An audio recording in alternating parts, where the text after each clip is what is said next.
Questions and comments. The Honourable Member for Sarnia-Lambton. Mr. Speaker, for the last few days, I've been hearing the Liberals constantly asking to send this matter to PROC. And so I just want Canadians to know what would happen if the matter was referred to PROC based on what we've seen in the previous scandals, and that is that the NDP and the Liberals would filibuster to continue to block the production of documents. Can my honourable colleague comment on what he thinks about that?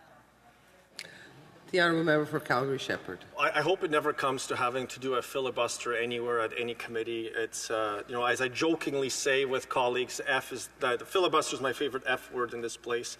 And particularly at PROC, I have actually been at PROC as a regular member, as a substitute member. I've testified before PROC as well. I hope it doesn't come to that, because in this particular case, all that a filibuster would do and delays would do at a committee would be to give more time to the Liberal Party to find a way out of its current predicament.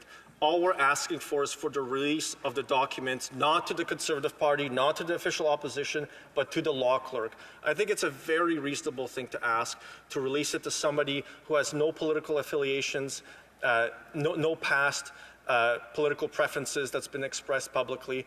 I've seen this done at committee before, where we have demanded documents be produced, and we do it through the law clerk's office. When there are these worries from the government, from the cabinet, that it could be used directly for a partisan purpose. Sometimes there are thousands or tens of thousands of documents, and it's perfectly reasonable. And then they can be passed on to the RCMP in this particular case, and the RCMP can determine what it wants to do. All that a committee would do at this point, if the threat comes about that they would then begin delays called a filibuster, will be just to give themselves more time, potentially with an election that would then end all the procedures of the House, all the processes of the House, and we would not be able to get to those documents to hand them to the RCMP, which I think is much more critical. And then the RCMP can do with it what they wish. The Honourable Member for Longueuil-Charlemagne. Thank you very much, Madam Speaker. And as a member of the Procedure and House Affairs Committee, I'm actually very much looking forward to actually getting to the bottom of this.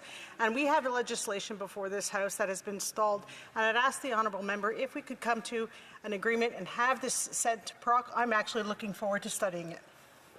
Honourable Member for Calgary-Shepherd. Thank you, Madam Speaker. So I'm glad that the member is here. It's another member I share something in common with. I think actually in her case, one of my alma maters is Concordia University that we share.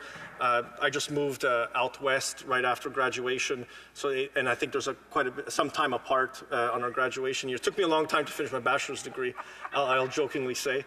But in this particular case, there's an easy way for this to end and get to committee. Like I mentioned twice during my intervention, is she can go to any member of the government and just convince them to release all of the documents, not just the redacted pieces, but like I quoted from the Speaker's ruling, some documents were completely withheld. Just table the documents with the law clerk, everybody gets to see them, they get passed on to the RCMP, and this ends, and we can continue on with the business of the people of Canada.